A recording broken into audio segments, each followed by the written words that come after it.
India Ireland से whitewash हो जाएगी, ये शायद किसी ने भी नहीं सोचा होगा। शायद क्या किसी ने सोचा ही नहीं होगा कि इंडिया आयरलैंड से वाइट वॉश हो जाएगी। Indian women's team T20 world cup के सेमीफाइनल में नहीं पहुंच पाएगी, ये भी शायद किसी ने नहीं सोचा होगा, जो कि 25 के वर्ल्ड चैंपियन है। और वो before semifinal T20 world cup बाहर हो जाए, ये थोड़ा सरप्राइजिंग है। और बेन स्टोक्स जो कि अच्छे खासे फॉर्म में है, टेस्ट क्रिकेट को जीवित रखने के लिए, मतलब विराट कोहली के बाद अगर कोई है कि जो डेडिकेटेडली टेस्ट क्रिकेट खेलना चाहता है तो वो एक थे, बेन स्टोक्स। उन्होंने भी रिटायरमेंट ले ली है। वेस्ट इंडीज का अभी टेस्ट मैच चल रहा है, श्रीलंका के साथ सीरीज चल रही है।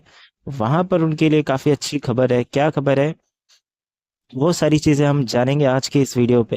हाय फ्रेंड्स, स्वागत है आप सभी का only cricket and sports world पर। अगर आप हमारे चैनल पर नए हो तो चैनल को सब्सक्राइब करो, वीडियो को लाइक करो, शेयर करो, कमेंट करो।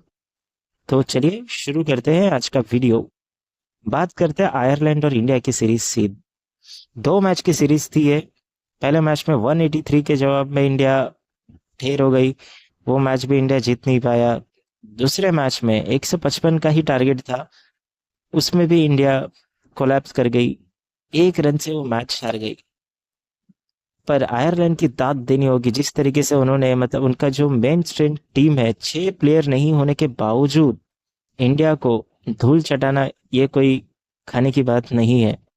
जय Mundra star of the performer रहे, दोनों मैचों में अच्छी गेंदबाजी की उन्होंने और काफी इकोनॉमिकल भी रहे। बाय द वे ये इंडियन बॉर्न ही है।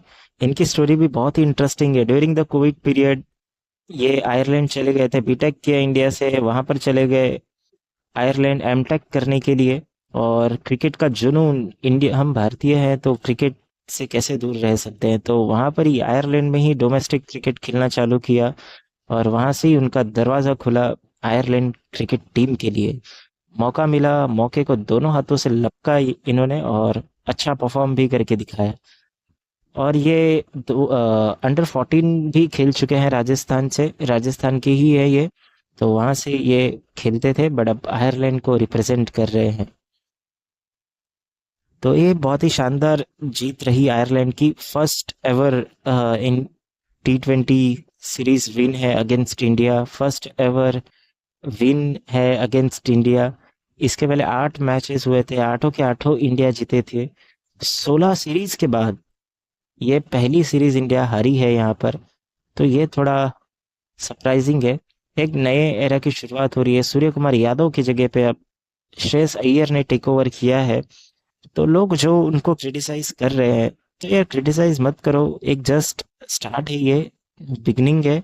तो थोड़ा सा टाइम देना बनता है। अ, कि इनका बैटिंग नहीं हो रहा है, ये नहीं हो रहा है, वो नहीं हो रहा है, थोड़ा टाइम देने के बाद सवाल उठाएं तो बात समझ में आती है।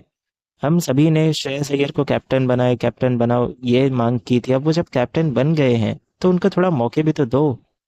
क्रिटिसाइज करोगे तो फिर कैसे क्या होगा, है ना। मेरे को दो मुख्य रीजन लगते हैं जो इंडिया ये सीरीज हार गई है, वाइट वॉश हुई है। पहली कि इंडिया जो मैचेस खेल रहा था, पिछले 2-3 महीने से आईपीएल चल रहा है और फ्लैट पिचेस पे ही खेलने की आदी हो गए इंडिया।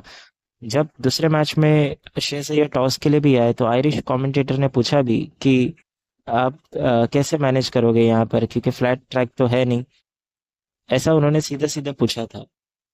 तो यहाँ पर जो ट्रैक्स मिले इंडिया को, अब बाउंसी थे, बॉल एकदम कमर के ऊपर तक आ रहे थे, ओवरकास्ट कंडीशन थी, है ना। तो जो हवा है, विंडी माहौल था पूरा। तो उसके वजह से इंडिया के प्लेयर्स आदि नहीं थे यहाँ पर खेलने के। तो इसके वजह से ये मेरे को रीजन लगता है कि इस वजह से इंडिया हारी है। बट कोई नहीं, 2 सीरीज है, जो कभी नहीं हुआ वो कभी ना कभी तो होगा ही यार। कोई ना कोई टीम तो हराएगी और ये रिकॉर्ड ब्रेक करेगी, कि मतलब तो तुम्हारी विनिंग स्ट्रीक तो रोकेगी ही। तो वो आयरलैंड होगी, ये तो हमने किसी ने भी नहीं सोचा था। बट ये आयरलैंड के लिए और आयरलैंड क्रिकेट प्लेयर्स के लिए, बोर्ड के लिए, सभी के लिए ये एक अच्छी खबर है कि उनकी टीम अच्छा डिलीवर कर रही है। विदाउट टॉप 6 प्लेयर्स इंडिया को हराना बहुत बड़ी बात है। बढ़ते हैं नेक्स्ट खबर की तरफ। India women's team T20 world cup से बाहर हो गई। ऑस्ट्रेलिया के सामने जो उनका मैच था, आखिरी मैच, 6 विकेटों से हार गई है वहां पर। 170 का टारगेट दिया था इंडिया ने ऑस्ट्रेलिया को, बहुत ही आसानी से ऑस्ट्रेलिया ने वो टारगेट चेस किया, जहां पर एलिसा पेरी, ऐश गार्डनर के 50s थे, और इंडिया की तरफ से हरमनप्रीत की 50 थी अगर मैं गलत नहीं हूं तो, और स्मृति मंदाना के रन अप बॉल 38। मेरे को समझ में नहीं आया इंडिया क्या कर रही थी। इंडिया के अगर टॉप ऑर्डर शिफाली वर्मा, स्मृति मंदाना अगर चलते हैं तो इंडिया अच्छा करती है। अगर ये दोनों ऊपर से रन नहीं बनाए तो नीचे रन ही नहीं बनते। कल के मैच में जमीमा के बैट से बॉल ही नहीं कनेक्ट हो रहा था, बॉल को इधर उधर, बैट को बॉल इधर उधर लग के जा रहे थे, उस तरीके से वो खेल ही नहीं पाई। और 20वें ओवर की पहली गेंद पर उनको रिटायर्ड आउट करके बुला लिया गया।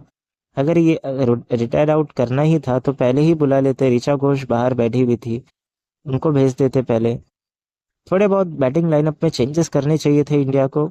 और इंडिया के लिए ये परेशानी रही ये पूरे वर्ल्ड कप के दौरान कि इंडिया का मिडल ऑर्डर उस तरीके से काम नहीं किया, जिसका खामियाजा भुगतना पड़ा हमें। क्योंकि 2025 वर्ल्ड कप जीतने के बाद से लोगों को एक्सपेक्टेशंस बहुत थी कि Indian women's team T20 world cup में भी अच्छा करके दिखाएगी। अच्छा किया इंडिया ने, नो डाउट, बट जो अफ्रीका वाला मैच हो, ऑस्ट्रेलिया वाला मैच हो, थोड़ा सा उस तरीके के रंग में दिखे नहीं। भले भले ये दोनों ही टीमें बड़ी टीम है, बट हम भी तो बड़े टीम है यार, हमारी भी तो बड़ी टीम है। वो जिगरा के साथ खेलना चाहिए, क्योंकि कल के मैच में इंटेंट ही नजर नहीं आया कि इंडिया कुछ करने आई है यहाँ पर। इतने रन अप बॉल 38 कौन बनाता है, मेरे को समझ में नहीं आया। इतने धीरे धीरे खेल रहे थे कल। जो हरमनप्रीत कौर ने रन बनाए उसके बदौलत इतने स्कोर पे भी पहुंची इंडिया, नहीं तो वो भी पहुंचना मुश्किल ही था। तो कोई नहीं, आने वाले मैचेस के लिए, सीरीज के लिए इंडिया वुमेन्स टीम को हम ऑल द बेस्ट कहते हैं। नेक्स्ट खबर है बेन स्टोक्स। बेन स्टोक्स ने रिटायरमेंट ले लिया है T20 और ओडीआई से, उन्होंने तो पहले ही रिटायरमेंट ले लिया। और इनकी बेस्ट इनिंग्स की अगर बात की जाए तो मुझे हेडिंगली का मैच याद आता है अगेंस्ट ऑस्ट्रेलिया, जो 9 विकेटों जाने के बाद भी इंग्लैंड को मैच जिता के सीरीज बराबर करी थी। 2016 का वर्ल्ड कप याद आता है, जहां पर कार्लोस ब्रैथवेट के सामने 4 छक्के खाए थे। उसके बावजूद 2019 का वर्ल्ड कप जिताना हो इंग्लैंड को, 2022 का वर्ल्ड कप जिताना हो इंग्लैंड को, हर एक वर्ल्ड कप में कंट्रीब्यूट किया है। और इन्होंने T20 और ओडीआई से रिटायरमेंट ही इस वजह से ली थी कि अपने करियर को टेस्ट क्रिकेट में लंबा कर पाए और अच्छा कर पाए अपने कंट्री के लिए। पर परंतु बाहर की जो कंट्रोवर्सी है, वो चाहे नाइट क्लब कंट्रोवर्सी हो, कई सारी चीज़ों में ये फंसते हुए नजर आए हमेशा से। काफ़ी ज़्यादा इनका करियर विवादों से भरा रहा।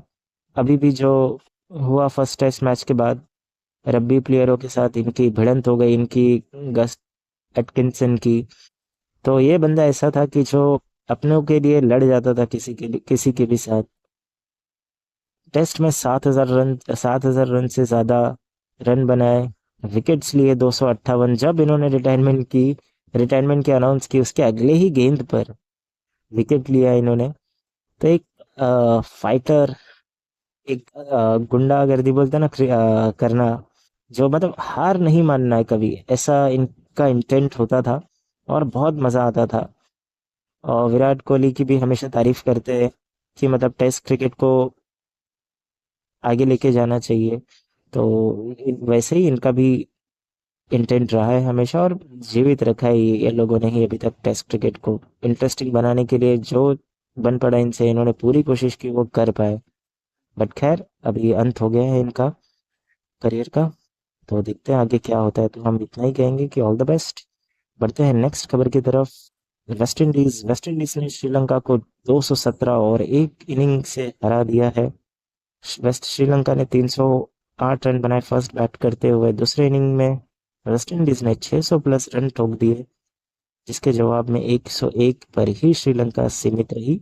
दिनेश चंडीमल ने 50 मारा और धनंजय डी सिल्वा शायद नाम है, उन्होंने 50 मारा। बट सेकंड इनिंग में श्रीलंका कुछ नहीं कर पाई। बट अगर बात की जाए वेस्ट इंडीज की तरफ से रस्टिन चेस और आमिर जंगू ने जो पार्टनरशिप की, रिकॉर्ड तोड़ पार्टनरशिप थी 401 रन की। अभी इतनी बड़ी पार्टनरशिप कभी हुई नहीं थी जो कि इन्होंने की है 401 रन की। और आमिर जंगू ऐसे पहले प्लेयर बन गए वेस्ट इंडीज़ के, मुस्लिम प्लेयर की, जिन्होंने डबल सेंचुरी मारी है। और वेस्ट इंडीज़ की ये WTC साइकिल में पहली जीत है। इसके पहले जब वो न्यूजीलैंड भी गए थे तो वहाँ पर भी बहुत ही अच्छा परफॉर्मेंस रहा था वेस्ट इंडीज़ का। वहाँ पर भी जस्टिन स्क्रीव्स ने डबल सेंचुरी लगाया था, डबल सैकड़ा लगाया था। तो वेस्ट इंडीज़ क्रिकेट अच्छा कर रही है, अच्छा करे, यही हमारी दुआ है, क्योंकि वेस्ट इंडीज़ अगर क्रिकेट से दूर रहे तो मज़ा नहीं आता, क्योंकि उनका जो फ्लेवर है वो कुछ अलग ही है। तो कैसा लगा आज का वीडियो आपको, ज़रूर हमें कमेंट बॉक्स में बताइए। चैनल को अभी तक सब्सक्राइब नहीं किया तो चैनल को सब्सक्राइब कीजिए, वीडियो को लाइक कीजिए, शेयर कीजिए। मिलते हैं आपसे नेक्स्ट वीडियो में, तब तक के लिए दीजिए इजाज़त। जय हिंद, जय भारत।